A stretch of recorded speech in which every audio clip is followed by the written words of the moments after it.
Morning walk tayo guys, morning walk. BGC. Sasabay tayo sa mga papasok sa trabaho. Ang ganda ng BGC guys.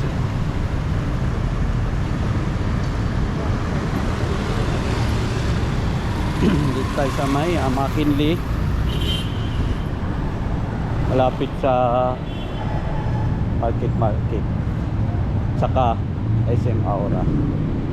Ito McKinley to guys. Pag diniretso mo to, tagos din dito ng EDSA. Dito tayo sa 11 natin.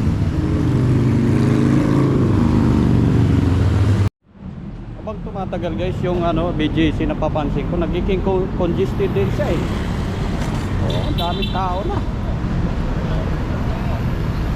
Bagay, karamihan naman dito mga nagtatrabaho lang. Siyempre, yung iba namamasyal, lalo na paggabi. So, hindi naman siya ganun tama. Ayan, mga sasakyan na yan. Hindi lumabas ng C5 yan. Parang ito yung isa sa pinakamin ng BGC dito McKinley. Okay guys, may iba ako ha. Parang ito yung pinaka-main road ng BGC McKinley at saka yung 32 Street.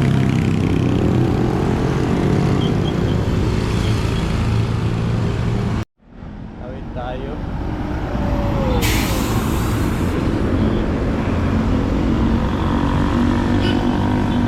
Yun yung market nila yan guys.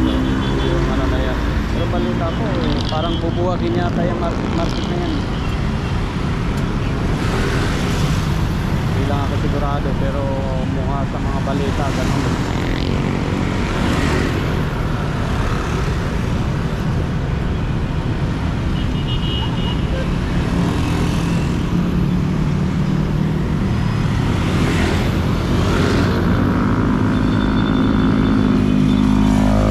Galing C5 yan mga sasakyan. Galing C5 papuntang McKinley yan, yung mga jeepney. McKinley yan.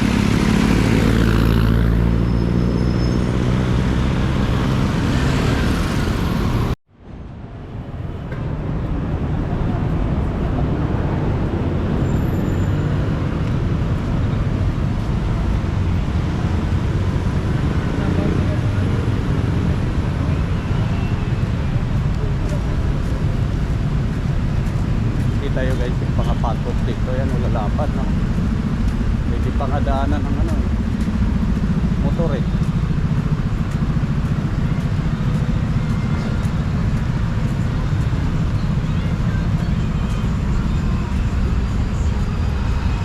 Malaki rin itong Silindra condominium kasi kita mo, may tulay pa siya kabilaan.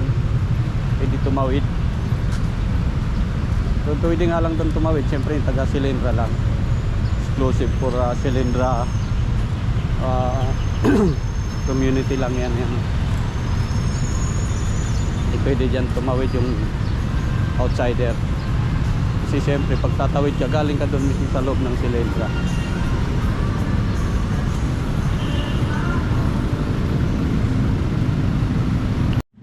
Last 9 na, pero makulimlim pa rin eh. Yan yung kalangitan.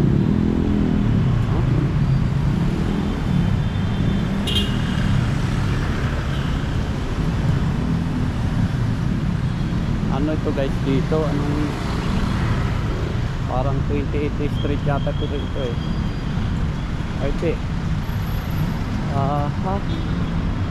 30th Street tapos 11th Avenue. Yan ang kagandahan ng BGC guys eh. Ang lalapad ng patwalk, yung mga daanan ng mga tao. Hindi tinipid. Hindi rin sa ganun ka-traffic sa loob ng BGC. Kasi nga malalapad yung kalsada.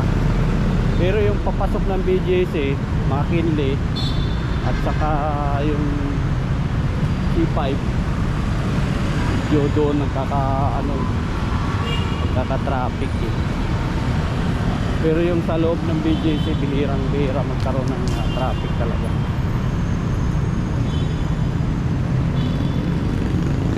Mga papasok lang. Oh, ito, silindro pa rin to guys.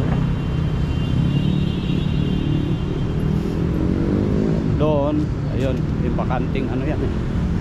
Medyo malawak yan na bakanting ano yan. Hindi ko alam kung anong gagawin nila dyan.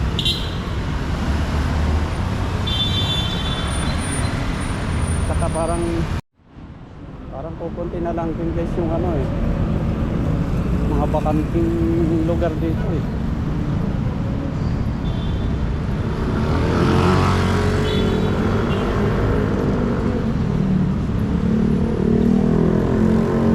Halos dito develop na rin lahat eh. Nakikita nyo yung mga may-ari dito ng building, talagang naglagay sila ng allowance eh.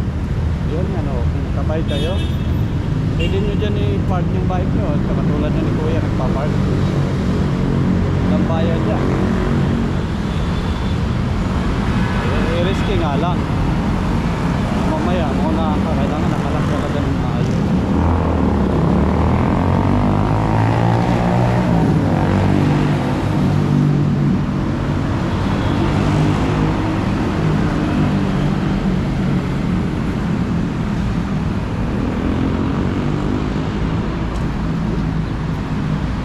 May mga puno na, mga nara pa nga eh.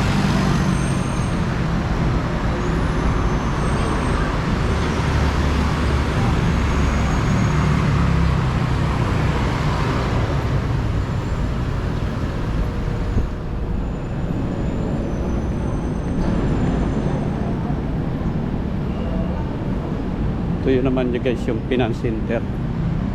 Maganda rin itong building dito sa BGC.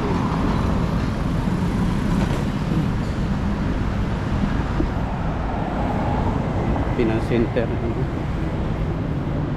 High-tech yan. Tsaka isa rin nakikita ko dito guys, bukod sa malalaki yung kalsada, malalaki yung mga pathwalk. Ang dami ditong park. Nakikita ko dito guys, parang dito sa loob ng BGC parang 4 yung park dito eh.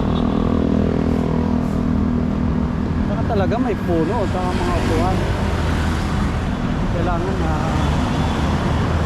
26th Street pala to. Kailangan ng gobyerno maghanap na ng panigagong BGC kasi mukhang parami din ng tao sa BGC. Kailangan makahanap, hindi kaya yung mga private na company, mayayaman ba?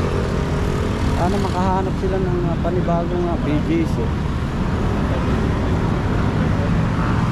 Panibagong BGC. Tawid tayo guys. Hindi naman natin lahat makabibidyohan yan. Kasi sa laki nito eh.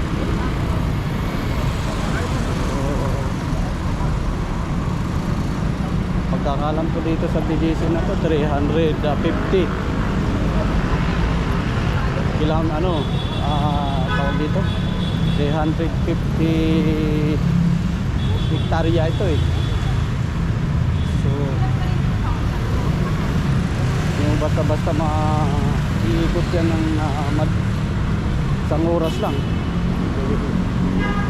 Kaya kung hanggang doon lang muna abutin ng video natin guys, pasensya na kayo. Alam nyo naman,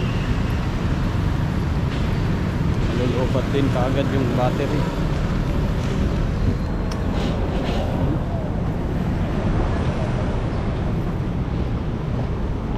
Saka tingnan nyo yung mga condo nila guys, ang ganda ng pagkadibilog eh. Ano, sabi ko nga sa inyo dito, yung garden dito, yung mga landscape.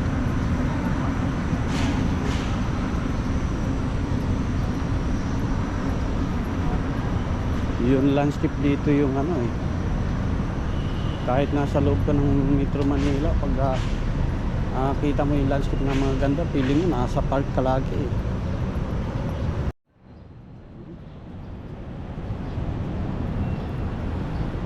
Ha?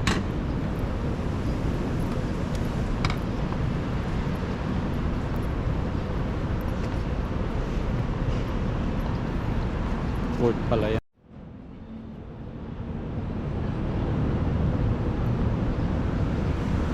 Morning walk lang to guys, morning walk. Ganito kaganda ang BGC.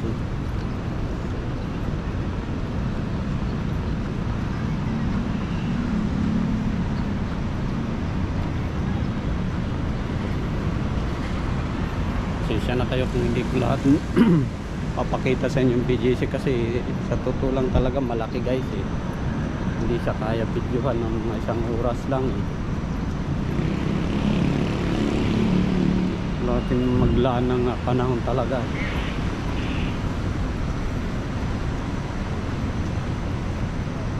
Mga kondo dito yung kagandahan mga kondo dito guys, ang ganda ng landscape talaga eh.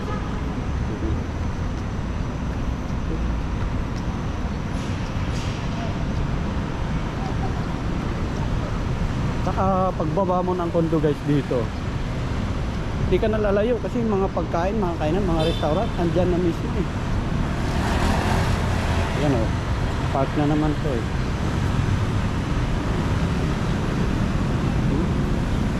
Ito baga tinatapos pa eh, under construction pa eh.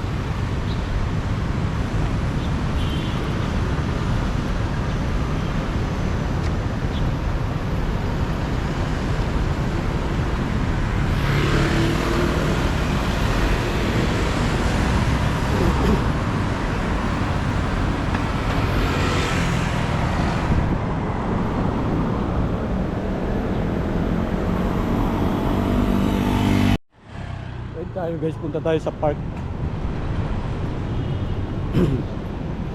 Tsaka yung park nila dito talagang park guys, ang lalaki. Luluwag oh. Kita nyo naman eh. Ang luluwag eh.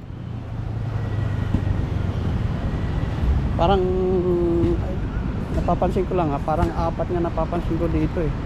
Sa BGC ng mga park eh. Iba pa yung uptown niyan. Park dito pang, ito na yung pang pamilya.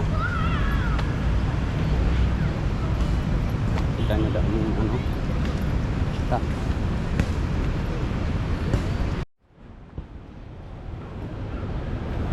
Ang daming bata.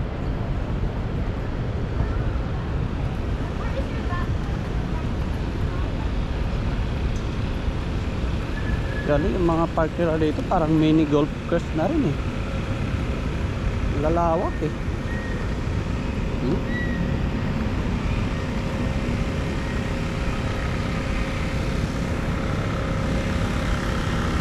Dito pa rin tayo. Park na to guys, kanto to ng pagitan ng 26th Street at saka 28 at saka 27th Street.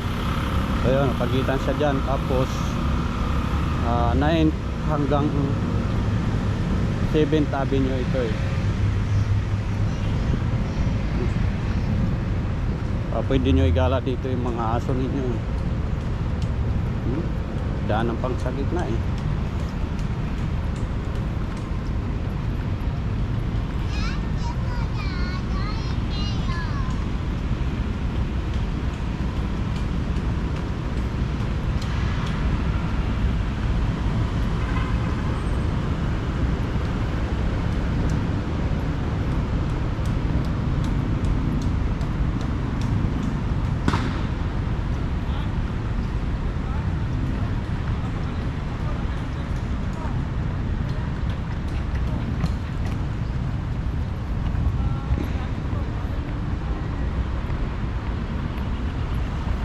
Daming puno ng kahoy na rito.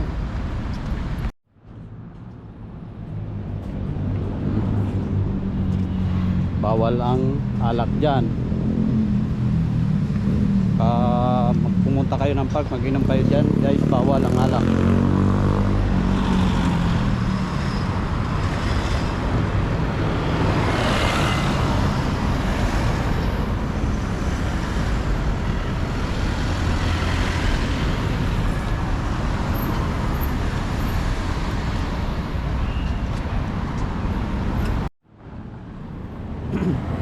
Yan tayo sa High Street side, sa Bonifacio High Street.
sarado pa yung mga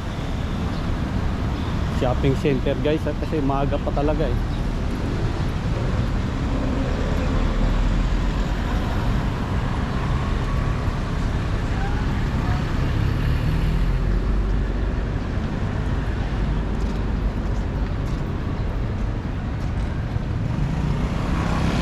Ito yung Bonifacio High Street guys. Ito naman Bonifacio High Street, mahaba mula 3rd Avenue hanggang 11th Avenue ito eh.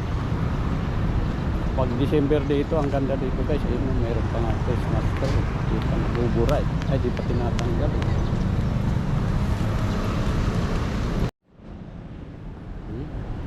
Park din nila to eh. Gilid dito guys, kabilaan puro puro mga high-end na mga kainan, mga restaurant, bar. Bilaan yan.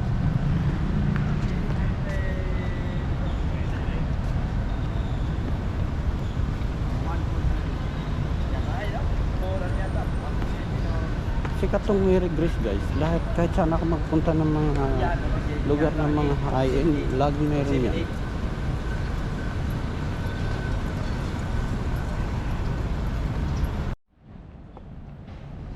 Yan dito pwede ka football. Kaso bawal yata may mga mga tansik. Yan. Yung high street nila dito, kabilaan yan guys.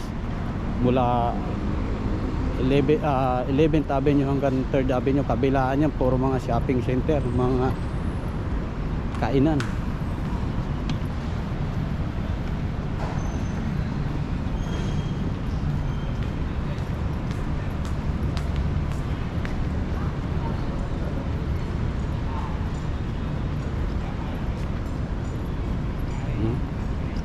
Tsaka habang nagja-jogging kayo dito, yung mga upuan, pag napagod kayo, pwede kayo umupo. Pero mas maganda yata dito gabi.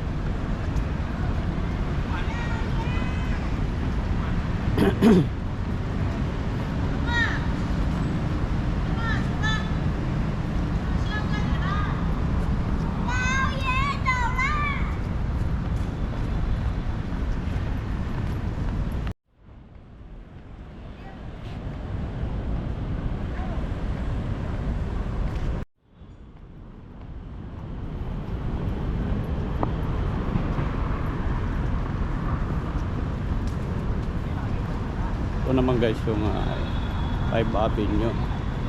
Pag bagong taon, sarada to dito ng New Year eh. Dahil sa fireworks tsaka yung concert.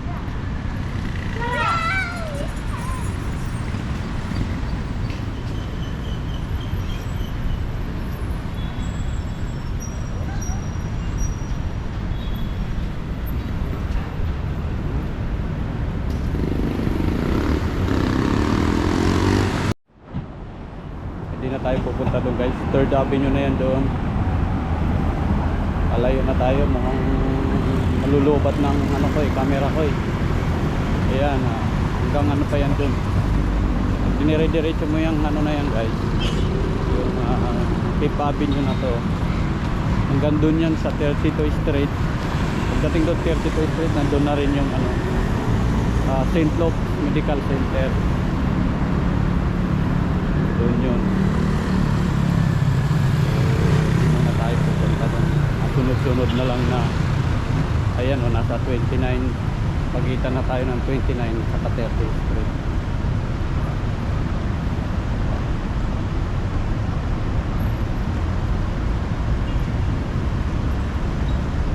Baka dito pag mag-bike kayo guys, tingnan nyo naman may mga lagayan lang ng bike. Libre yan, walang bayad dyan, padlock nyo lang. Saka yung mga puno nila dito talagang inaalagaan nila para lang hindi matumba. Yung mga bakal pa na linagay yan, yung shopping center din yun. So balik tayo. Yung mga sunod-sunod na araw ibang part naman ng BGC kasi maluwag talaga ito guys. Dito kaya ng isang oras lang.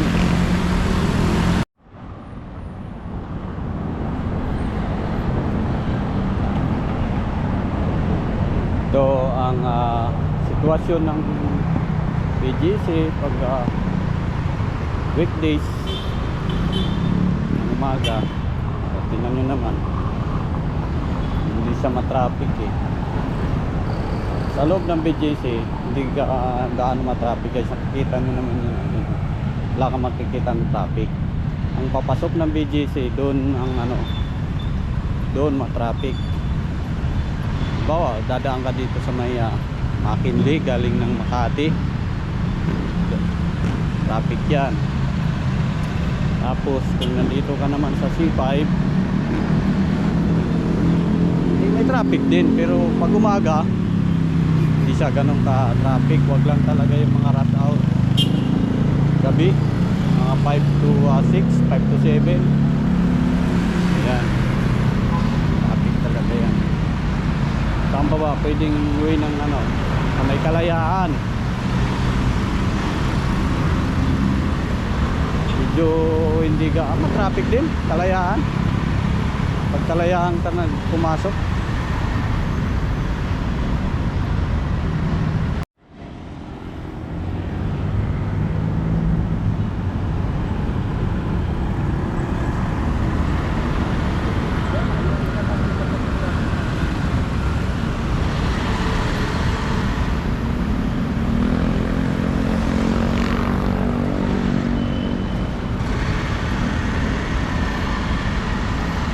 BGC pa rin yan doon guys.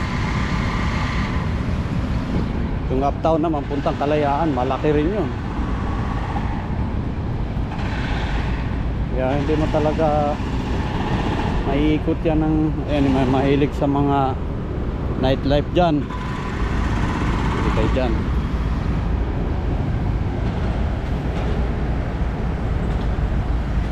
Kaya may bakod dyan dahil naayos na naman yung kalsada.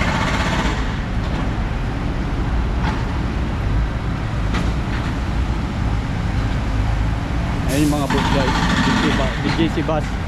Yun yung mga public utility vehicles dito.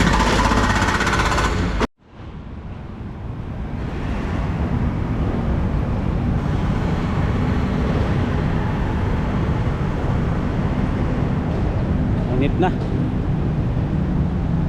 So maraming salamat guys.